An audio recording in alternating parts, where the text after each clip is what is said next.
Muy buenas tardes, Dios los bendiga a todos, hermanos. Estamos muy alegres de estar aquí esta noche, 22 de diciembre de 2018. Y el día de ayer empezamos una serie que pretendemos continuar, si Dios permite. Y ayer vimos varios términos importantes, ojalá se los hayan memorizado. Hemos dejado una asignación para el día de hoy. Vimos brevemente el significado correcto de la palabra hijos. Específicamente vimos en el contexto grecorromano quiénes son los plebeyos. Levanten la mano, ¿quién recuerda quiénes son los plebeyos? Levanten la mano, ¿quién sabe de qué estoy hablando? Okay. Muy bien, entonces la idea de la palabra hijos, vamos a estar continuando con esto si Dios permite. La idea de la palabra hijos tiene que ver con estatus, posición y heredad. Estatus, posesión y heredad. Hijos, en el contexto de tener hijos, podemos mirarlos, si ustedes ven específicamente ahí en Gálatas, de donde desprendimos el día de ayer, y también de Efesios. Gálatas en el capítulo 3, en el versículo 26. Gálatas 3, 26. Hijos. Para que haya hijos, estamos todos entendidos que debe de haber un hombre y debe de haber una mujer para poder procrear. En el pensamiento del judío es el hombre quien provee la simiente, o también vamos a entenderlo como la semilla, ¿ok? La simiente o la semilla. A eso es referente lo que dice la palabra de Dios en cuanto a la simiente. Si ves tú, por ejemplo, Gálatas, en el capítulo 3, en el versículo 26, dice: pues todos sois hijos de Dios.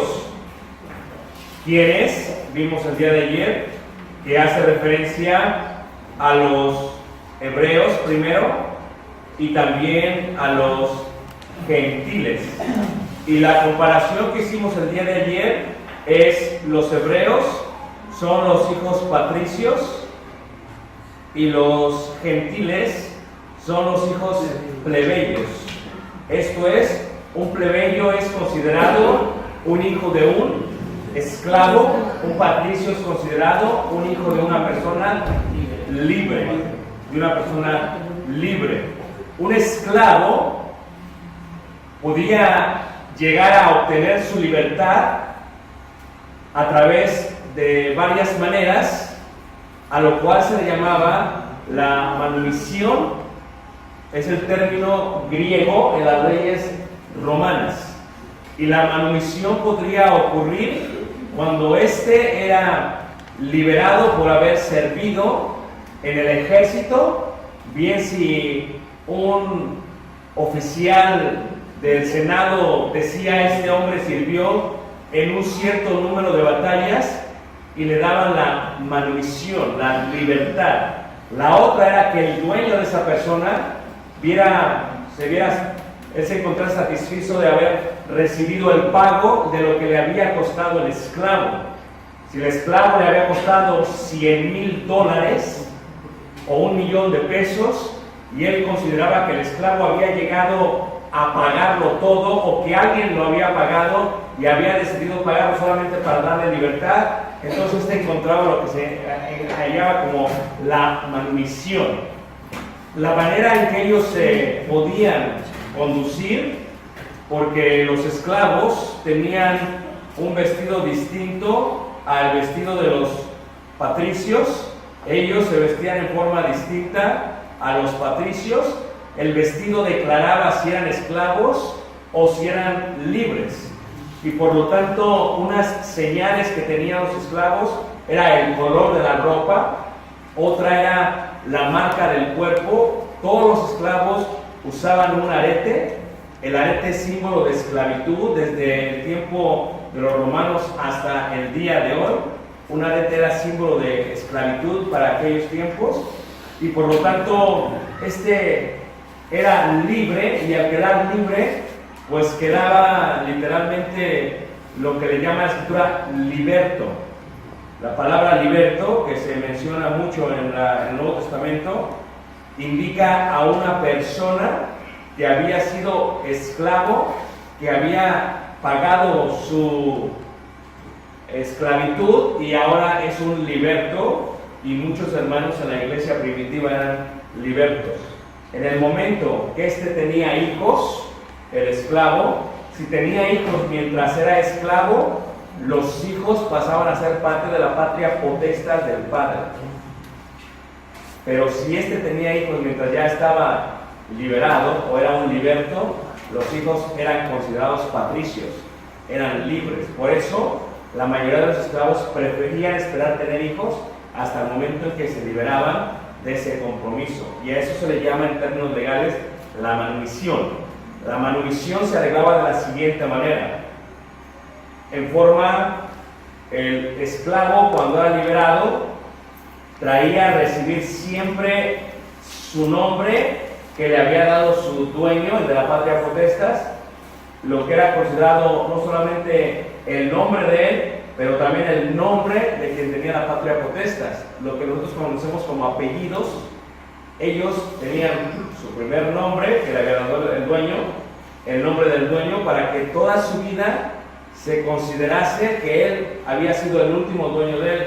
Y en una forma muy especial, en una ceremonia, se le entregaba una piedra blanca, y en la piedra blanca se le entregaba el nombre nuevo que iba a tener como liberto, más el nombre de su amo, y esa piedrecita blanca era su pasaporte, su credencial de lector, su identificación. De esa manera se identificaba como alguien que era un liberto, porque en la sociedad, cuando veían las orejas, decían: este fue esclavo. Cuando veían el vestido, decían: si el vestido es de patricio, pero las señales de esclavo, se escapó. Así que podían apresarlo. Por lo tanto, la piedrecita blanca lo reclamaba como alguien libre y que podía hacer lo que fuese. Por eso, cuando miramos ahí en Gálatas capítulo 3, en el verso 26, dice: pues todos sois hijos de Dios por la fe en Cristo Jesús, porque todos los que habéis sido bautizados. Y véase cómo es que seguimos viendo esta palabra hijos, y vemos la relación de la palabra bautizados. Hijos con el bautismo tiene una relación muy intrínseca, muy especial. A ver, ¿cómo sabes que tú eres hijo de tu mamá? Marcos, ¿cómo sabes que eres hijo de tu mamá? No, porque ella me lo dijo. Ella se lo dijo. Pero bueno, tú ves a Marcos y ves a Julián, y hay una gran diferencia. Cuestionable. ¿Verdad, hermana? Julián es muy guapo, dice la hermana. Julio es muy guapo. y Marcos, pues no, ¿verdad? Hay esa diferencia. ¿Cómo saber quién es? El día a día se encuentran pues, los análisis del ADN y nos permitirían ver la relación que tienen Marcos con Julio, la relación tan estrecha. Pero ¿cómo saber en aquellos tiempos? Solamente a través del nacimiento. El nacimiento permitía ello. Por lo tanto, en la ley romana se requerían testigos para asegurar que esa persona era hijo, porque podía haber un gran fraude. Esto es, una esclava daba a luz un plebeyo y la mujer libre que no tenía hijos quería tomar al plebeyo como su hijo, aunque era dueña del plebeyo, aunque tenía la patria potestad a su esposo, quería tomarlo como hijo. Se requería testigos y siempre había entre 2 o 3 testigos. Por lo tanto, el nacimiento está relacionado con la idea de la palabra hijos. Con la idea de la palabra hijos. Aquí, por ejemplo, dice, porque todos los que habéis sido bautizados en Cristo, de Cristo está revestido. Ya vimos esta expresión el día de ayer. Pero cuando vemos la idea de bautizado, la pregunta es ¿por qué? Porque el bautismo es considerado como un nacimiento de nuevo. En el Evangelio de Juan, en el capítulo 3, cuando se relaciona esto con Nicodemo, y Jesús le está explicando a él, Juan 3:3 dice, respondiendo Jesús le dijo, de cierto te digo, que el que no naciere de nuevo no puede ver el reino de Dios. Y ahora vamos a ir poniendo en liga esta relación. Hijos, te hace parte de una familia donde hay alguien que tiene la patria potestas y donde uno debe de nacer para poder ser parte de esa familia. Aquí Jesús le llama reino a ello. Dice que el que no naciere de nuevo no puede ver el reino de Dios. Y la pregunta que hace es, Nicodemo le dijo, ¿cómo puede un hombre nacer siendo viejo? ¿Puede acaso entrar por segunda vez en el vientre de su madre y nacer?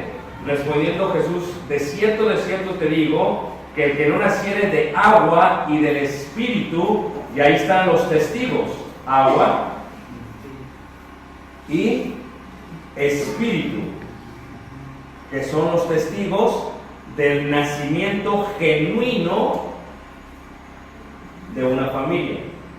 Agua y Espíritu. En otra parte de la Escritura se le llamará a los testigos agua y sangre, porque se requiere agua y se requiere sangre para que haya un nacimiento de nuevo. Y dice ahí, no puede entrar en el reino de Dios. Ahora, no todos los hijos son hijos físicos, pues hay hijos físicos y hay hijos espirituales, que era la parte que no podíamos comprender el día de ayer. Fíjate cómo dice Génesis también, en el capítulo 3, en el verso 15. Génesis 3, verso 15. Y les voy a hacer una pregunta. Dijimos que simiente es, ¿qué, hermanos? Semilla. ¿Y que semilla es qué? Esperma. ¿Ok? Así que Marcos tuvo un precioso bebé, Mateo. Es la semilla de Marcos. Mateo, si Dios permite y crece y se casa, tendrá un bebé. Y la semilla se va a pasar. La semilla es de Marcos. La semilla es de Mateo. Y se pasa de generación en generación. Por eso el judío comprendía que tener hijas no era para el judío muy agradable, porque para el judío solamente servía a la mujer como una incubadora, como un horno, para que me entiendan, donde la semilla se coloca y la semilla crece y nace, pero la mujer solamente tuvo lo que se considera como la semilla. Pero ve cómo es que la semilla o la simiente puede ser física o puede ser espiritual. porque puede ser de las dos maneras. Fíjate cómo dice ahí, Génesis 3, versículo 15, el que lo tenga lo puede leer.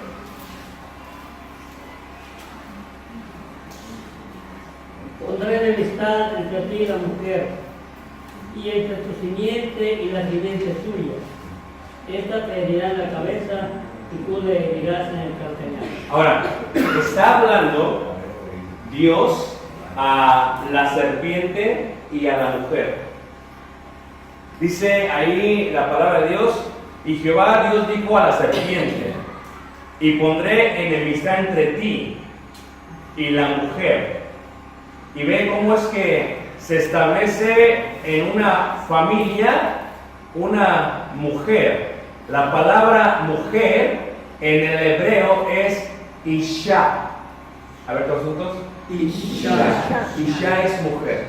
Pero mujer en el hebreo no solamente es mujer, también es esposa. Nosotros lo utilizamos de igual manera. Julio introduce a su esposa y dice, esta es mi mujer. ¿Qué es lo que está diciendo? Es su esposa. Así que Isha es mujer. Y en una familia tiene que haber padre y tiene que haber mujer, para que a través de ello haya hijos, nacimiento de nuevos seres. Pero aquí le dice a la serpiente, entre tu simiente. Y la pregunta sería, si la serpiente se junta con otra serpiente, ¿qué van a tener? Viboritas. Pero en realidad está hablando no de la simiente de la serpiente, sino de la simiente de ¿quién? De Satanás, del diablo. Porque la serpiente siempre es un símbolo del diablo. En Apocalipsis le llama la serpiente antigua. Entonces la serpiente es un símbolo del diablo.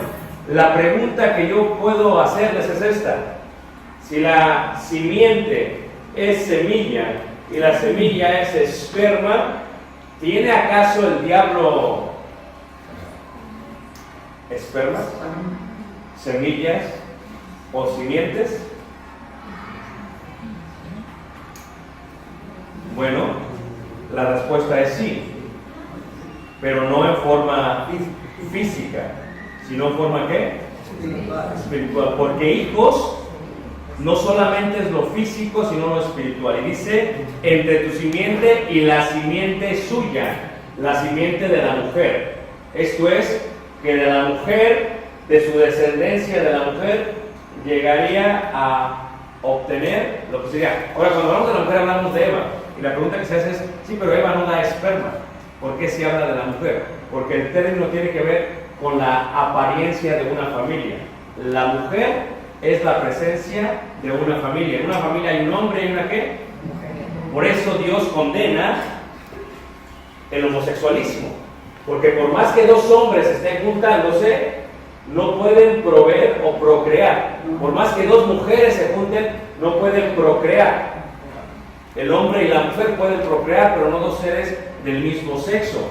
En Génesis capítulo 12, Génesis 12, en el versículo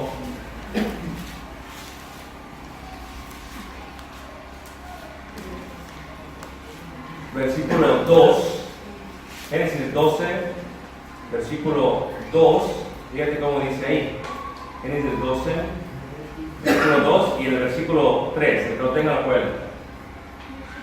Y haré de ti una nación grande, y te bendeciré y engrandeceré tu nombre, y serás bendición. Bendeciré a los que te bendijeren, y a los que te maldijeren maldeciré, y serán benditas en ti todas las familias de la tierra. Ahora vean, esta idea de una nación, lo voy a poner aquí, luego lo voy a explicar. Una nación viene a ser el pueblo, la mujer, a través de la Biblia. ¿Ok? Le está hablando ahora a Abraham y le dice, y haré de ti una nación grande. El problema es que Abraham no podía dar una semilla, no podían tener hijos, entonces no podían procrear. Y dice el versículo 3, bendeciré a los que te bendijeren y a los que te maldijeren maldeciré, y serán benditas en ti. Y fíjate, cuando dice la palabra de Dios en ti, hace referencia totalmente en Abraham, pero más correctamente en la simiente ¿de quién? De Abraham. ¿Ok? La simiente de Abraham. El pueblo de Israel es la mujer porque es la simiente de Abraham, Isaac, Jacob, Rubén, Simeón, Leví, Judá y se va hasta abajo. Es la mujer. Para poder ser parte de la familia tenías que nacer en esa mujer, en ese pueblo. De otra manera eras gentil, eras arrimado, eras plebeyo, eras esclavo, no podías entrar totalmente. ¿Puede el diablo tener hijos? Veamos que dice Juan, capítulo 8, en el verso 44. Juan 8, 44 dice así. Entonces, véase cómo los hijos, el diablo, no es un ser físico, como tú y yo. El diablo es un ser espiritual. El diablo no se puede tocar, porque es un ser espiritual. El diablo no tiene cuerpo físico, no tiene carne y sangre como ves que yo tengo y tú tienes. El diablo es un ser espiritual. Por lo tanto, el diablo no puede tener simiente física, pero puede tener simiente espiritual. Y de esa simiente, la simiente de la serpiente. Fíjate cómo dice Juan 8, en el versículo, Juan 8, en el versículo 37, dice así. Dice: sé que sois descendientes de Abraham, pero procuráis matarme.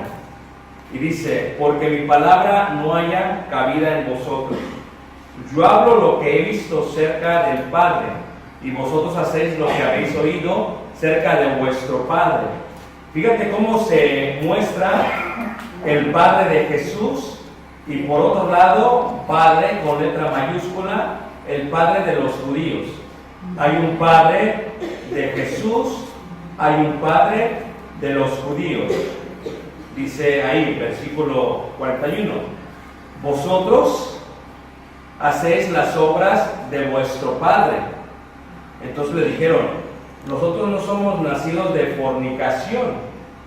Jesús está hablando, y ellos, los judíos, ya habían sabido que Jesús había sido concebido fuera del término del desposorio.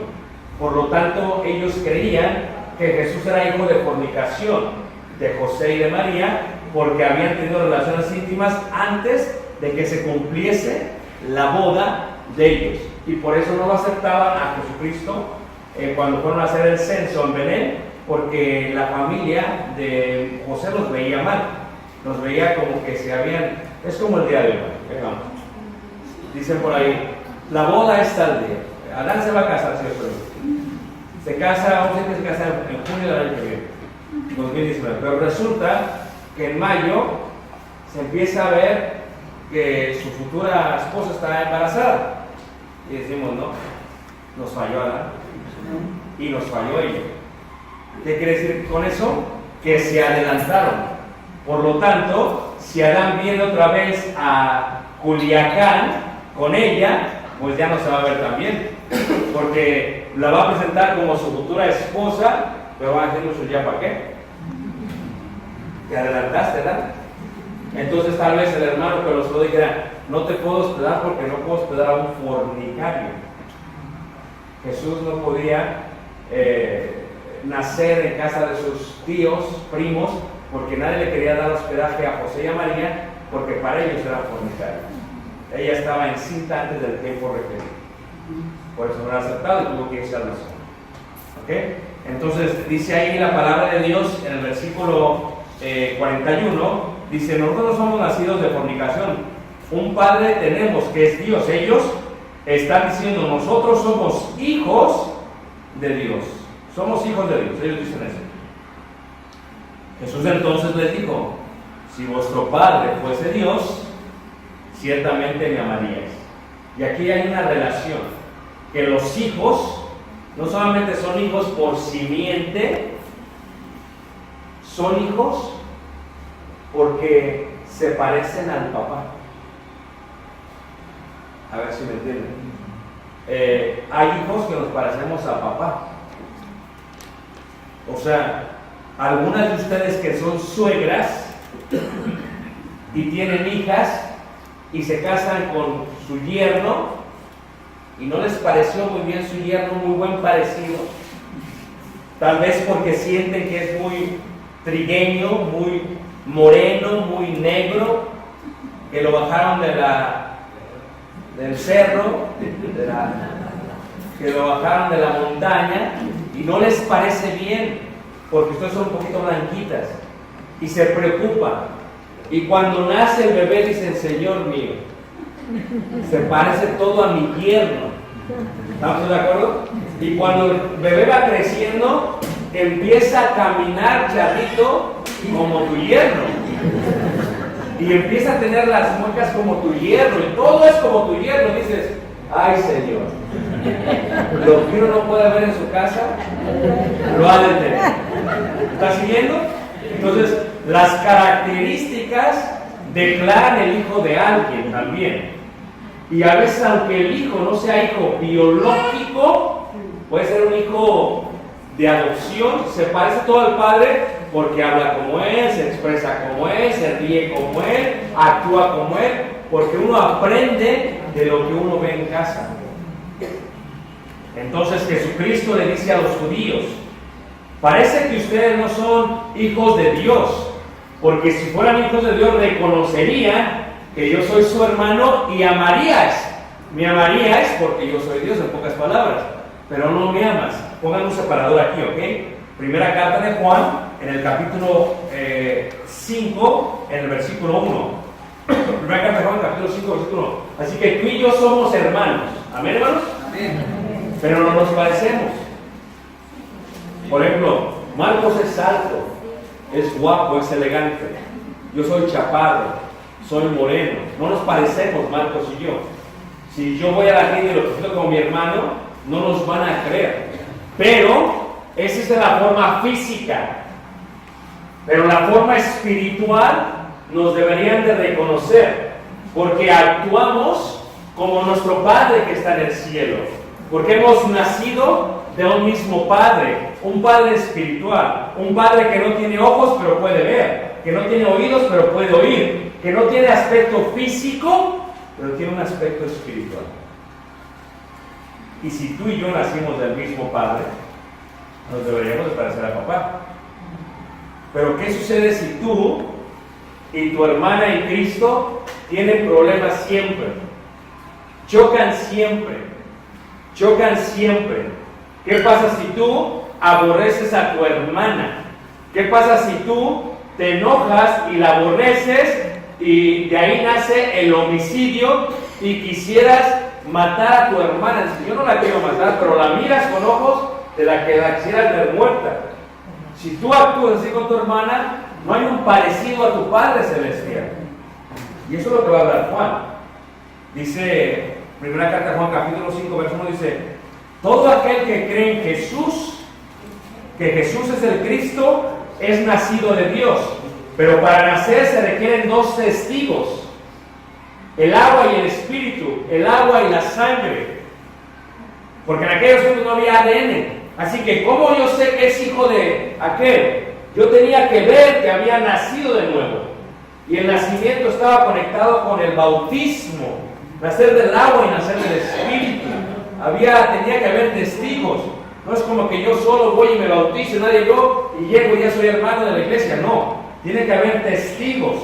En los bautisterios del primer siglo, tanto en la Odisea como en Éfeso, se encuentran los bautisterios aproximadamente más altos de 1.5 metros, y en la parte del frente se encuentra un hueco donde siempre se ponía un hermano de la iglesia mientras atestiguaba al otro hermano que bautizaba para asegurarse que fuera sumergido, porque bautismo significa inmersión. Este estaba atestiguando que no sacara la mano, que no sacara el pie, porque ¿qué hubiera pasado si yo hubiera nacido de mi mamá y me hubiera quedado con la mano adentro? No hubiera nacido totalmente, o con el pie, o con la cabeza. Pueden verme ahí, moviéndome el cuerpo, no puedo salir. Es incongruente. El nacimiento, eso lo dice ahí. Todo aquel que cree que Jesús es el Cristo es nacido de Dios. ¿Tú crees que Jesús es el Mesías? Eres nacido de Dios, pero espera, sigue diciendo. Y todo aquel que ama al que engendró, ama también al que ha sido ¿qué? Engendrado. A veces nosotros tenemos líneas con gente cuando vamos creciendo, nos caen mal.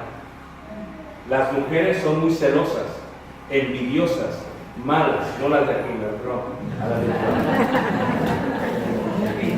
y resulta que las mujeres se aborrecen, se odian, siempre están teniendo competencia en la escuela, en la secundaria, en la preparatoria, en la universidad, siempre están peleando, ¿verdad que sí? Y resulta que de pronto una de ellas se bautiza, oye del Evangelio, cree, se arrepiente, confiesa y se bautiza y nace de nuevo y va otra vez a la escuela y ve a aquella a la que odiaba.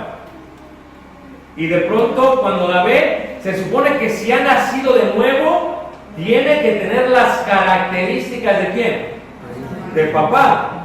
Y así como Dios mandó a su Hijo unigénito para morir por el malo, nosotros tenemos que aceptar al malo de la misma manera que Dios nos aceptó a nosotros. Esa es la idea que debe de ocurrir. Eso es lo que tiene que pasar. ¿Están ustedes de acuerdo con eso, hermanos? Pero ¿qué pasa si de pronto, hermanos? ¿Qué sucede si de pronto esta joven viene, ve a su archienemiga y alguien la invita a la iglesia? Y la archienemiga viene a la iglesia y se bautiza también. Y esta joven no la puede aceptar porque sigue teniendo celos y envidias. Y esta sabiduría no es la que desciende de lo alto, sino que es terrenal, animal y ¿qué? Y diabólica. Por lo tanto, sigue odiando, sigue aborreciendo aún al que ha sido engendrado por Dios. Entonces no os engañéis. Hay hijos de Dios y hay hijos de ¿quién? Del diablo. Y dice ahí: en esto conocemos que amamos a los hijos de Dios, cuando amamos a Dios y guardamos sus mandamientos. En esto conocemos que amamos a los hijos de Dios. Hermanos, tú no puedes ir a la iglesia y tener riñas con los hermanos, con las hermanas. Riñas que pasan días, semanas, meses, que no los puedes saludar. ¿Y por qué no los saludas? Porque simplemente no los puedes ver ni en pintura. Dice Juan, así no son los hijos de Dios. Los hijos de Dios se parecen a ¿quién? A su Padre. Fíjate cómo dice ahí. 3. Pues este es el amor a Dios, que guardemos sus mandamientos, y sus mandamientos son gravosos. Porque todo el que es nacido de Dios vence a Dios, sino el que cree que Jesús es el Hijo de Dios. 6. Este es Jesucristo, que vino mediante agua y ¿qué? Y sangre. Ahora, Jesús 100% humano. ¿Por qué? Porque hay dos testigos. Cuando María tuvo a Jesús, hubo agua y hubo sangre. En Estados Unidos se da que cuando hay un parto, no sé si Marta vio esto, pero aquí no se da, pero cuando hay un parto, bueno, allá se da que pasa el hombre y está la mujer gritando y echándole la culpa al hombre. ¿Verdad? Entonces el hombre le dice: ve para que vea cuando van a hacer su hijo. El hombre está viendo el nacimiento y se desmaya, no aguanta lo que está viendo, ¿entienden? Pero si pudiera ver todo con claridad, lo que sale del vientre es agua y sangre. Jesús es 100% humano. Por eso, en el bautismo hay agua y hay ¿qué? Y hay sangre. En el bautismo hay agua y hay sangre. Fíjate. Vamos a ver. Cuando una persona se bautiza, hay sangre y hay agua. Y esto indica que hemos nacido ¿de qué? De nuevo. ¿Y que somos hijos de quién? Pero, escucha, si una persona se mete a las aguas, hay agua y hay sangre, y sale y sigue aborreciendo a sus hermanos, el tal es un mentiroso. O sea, es lo que está diciendo Juan. O sea, el que ha nacido de nuevo ama al que también ha sido ¿qué? Engendrado. Y dice ahí en el versículo 6: no mediante agua solamente, sino mediante agua y sangre, y el Espíritu es el que da testimonio, porque el Espíritu es la verdad. porque tres son los que dan testimonio en el cielo, el Padre, el Verbo y el Espíritu Santo. Y esos tres son uno, y tres son los que dan testimonio en la tierra, el Espíritu, el agua y ¿qué? Y la sangre, son los testigos. El Espíritu, el agua y ¿qué? Y la sangre. Ahora, regresemos entonces ahí en la primera carta de Juan, capítulo 3, en el verso 10. 3, 10, primera carta de Juan 3, 10. Veamos. Leamos desde el versículo 9. 3, 9, ahorita lo voy a leer. Todo aquel que es nacido de Dios no practica el pecado, porque la simiente de Dios permanece en él y no puede pecar porque es nacido de Dios. Y el 10. En esto se manifiestan los hijos de Dios y los hijos del diablo. Ahí, ahora, fíjate cómo dice la Biblia que hay hijos de Dios y que hay hijos de qué. ¿De la simiente de quién? De la serpiente. ¿Cuál es la característica de la simiente de la serpiente? Dice ahí, todo aquel que no hace justicia y que no ama a su hermano no es de Dios. Por eso, hermanos, el hecho que tú digas yo soy hijo de Dios no es lo que comprueba si eres hijo de Dios, sino más bien que los demás digan, mira, este ama porque se parece a Dios, quien es su Padre. Yo tuve una junta con los maestros, hoy tenemos más de 20 maestros, y me senté, hicimos un reconocimiento, una comida de reconocimiento, tuvimos una junta después. Y hermanos, maestros, la Biblia dice que el maestro, el ministro tiene que ser hallado fiel, tiene que tener buen testimonio con la iglesia. Escuchen, no esperamos que sean los mejores amigos de los miembros de la iglesia, pero lo que Dios espera de ustedes es que no tengan riñas con ningún miembro de la iglesia. ¿Por qué? Porque el maestro tiene que ser hallado fiel por parte de ¿qué? De la iglesia. Pero si ustedes se aborrecen unos a otros, ¿cómo puedes enseñar Biblia a los pequeños? Tiene que haber un amor genuino, versículo 11, porque este es el mensaje que habéis oído desde el principio, que nos amemos unos a ¿qué? A otros. No como Caín, que era del maligno y mató a su hermano. Fíjate, Caín tenía un hermano que se llamaba ¿cómo? Los dos eran hijos de ¿quién? ¿Y quién? Y Eva. Sin embargo, los dos, aunque eran hijos físicos de los dos, de la semilla de Adán, uno era hijo del diablo y otro era hijo de quién. Porque el hijo no solamente es por la simiente física, sobre todo por la simiente ¿qué? Por la forma en que se parece. Y Caín, el primer asesino, ¿qué es lo que hace? Se parece a su padre. Vosotros sois de vuestro padre el diablo porque me quieren matar. El diablo fue homicida desde el principio. ¿Y quién fue el primer hijo del diablo homicida? Caín. Caín fue su primer hijo del diablo. ¿Y cómo lo tuvo? Porque para que nazca un bebé tiene que haber relaciones íntimas, físicas, para que la semilla se traslade al vientre de la mamá. Pero en la forma espiritual, lo único que tiene que haber es, se tiene que concebir el pecado. Y cuando se concibe el pecado, la paga del pecado es ¿qué? Y por eso dice ahí, en el versículo 9, todo aquel que es nacido de Dios no practica el pecado, porque la simiente de Dios permanece en él y no puede pecar. Pero sin embargo, si nosotros concebimos pecado, indica que nuestro corazón ha recibido una semilla por parte del diablo. Y dice en el versículo 12, no como Caín, que era del maligno y mató a su hermano. ¿Y por qué causa lo mató? Porque sus obras eran malas y las de su hermano eran ¿qué? Justas.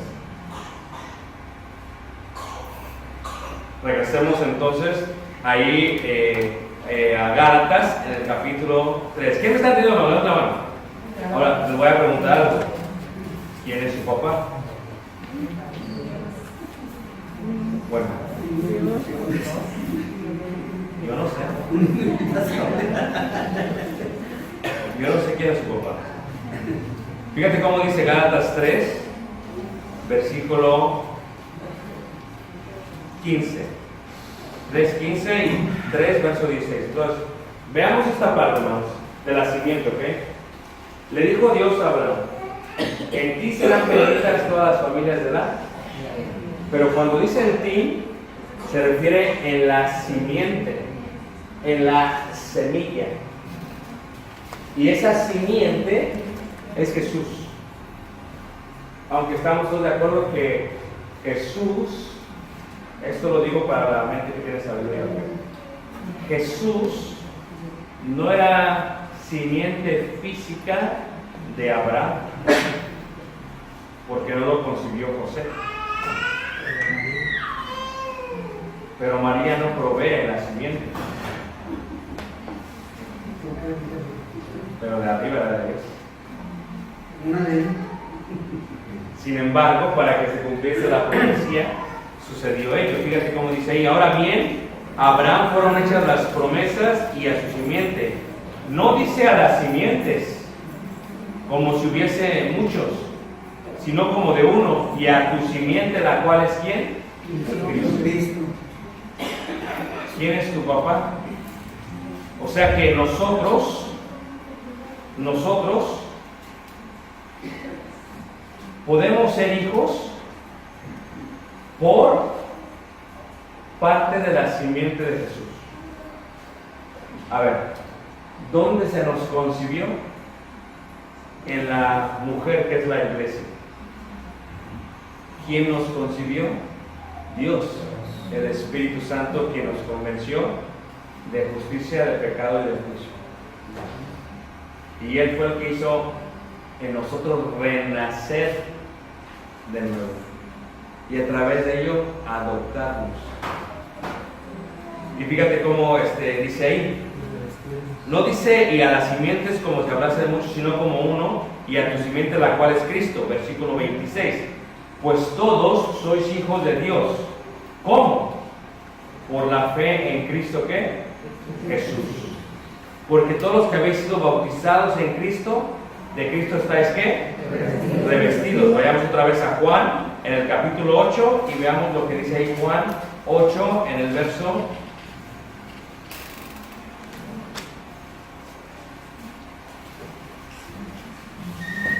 42.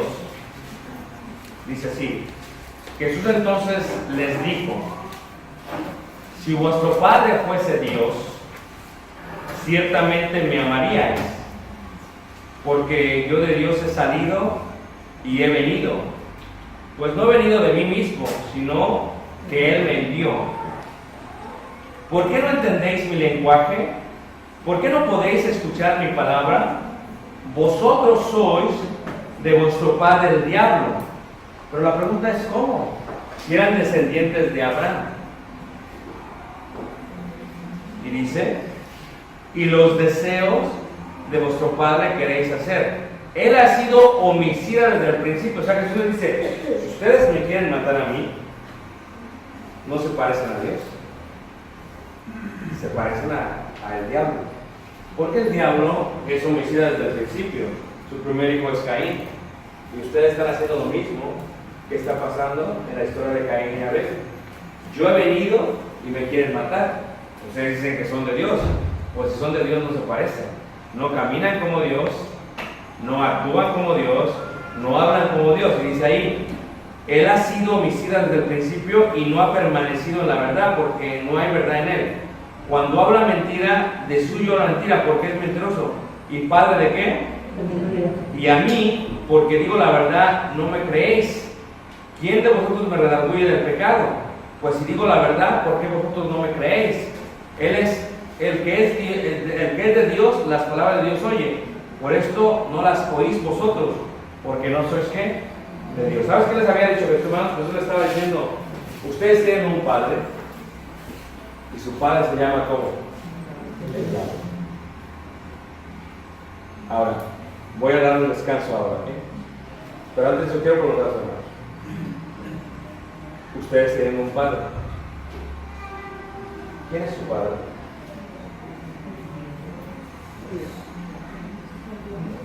A ver, la respuesta sería: yo he nacido de Dios. Número uno, si no he nacido de Dios, sé quién es mi padre. Número dos, si he nacido de Dios, pero no me comporto como mi Padre Dios, entonces aunque haya nacido, no soy de quién, de Dios. Porque el que es de Dios es conocido por Dios. Y el que es de Dios actúa como su Padre, en verdad, en amor y en humildad. Así que los dejo con esta pregunta antes de leer la próxima hora. ¿Quién es su Padre? ¿Sabes tú? Lo más grande que puede hacer un predicador, hermanos, escuchar, los amigos por video. Cuando dos predicadores se encuentran y se saludan y se abrazan, es la enseñanza más bella que le pueden dar a los miembros que sirven.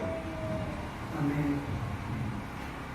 Pero ¿qué sucede cuando dos predicadores se juntan normalmente? Es difícil que se puedan abrazar. Como que no parecen hijos de Dios. ¿Verdad que no? Porque se comen y se devoran y no actúan como Dios quiere. Predicadores, vayamos a ustedes, a los miembros. Cuando dos miembros vienen a la iglesia y viene la hermana así y está la otra hermana aquí y ya viene que viene y le quiere dar la vuelta, y ¿sabes, Señor? Aquí viene una hija del diablo, está bien. Pero ¿qué hizo Jesús? ¿Acaso Jesús no caminó 3 años con un hijo del diablo? O sea, Judas. ¿Acaso Jesús no le dio la responsabilidad de ser el tesorero? ¿Qué hizo Jesús? ¿Acaso no le dio de comer como a los otros? ¿Acaso no durmió muy cerca de él aunque sabía que le iba a entregar? O sea, esa es la grandeza de alguien que es hijo de Dios. Y nosotros ni siquiera podemos afrontar nuestras diferencias con un hermano o con una hermana. Seguir la paz y la santidad, sin la cual nadie verá quién. Adiós. Entonces, vamos a tomar un descanso. ¿De quién eres hijo? Ahí lo veo. ¿De quién eres hijo? Dios guarde.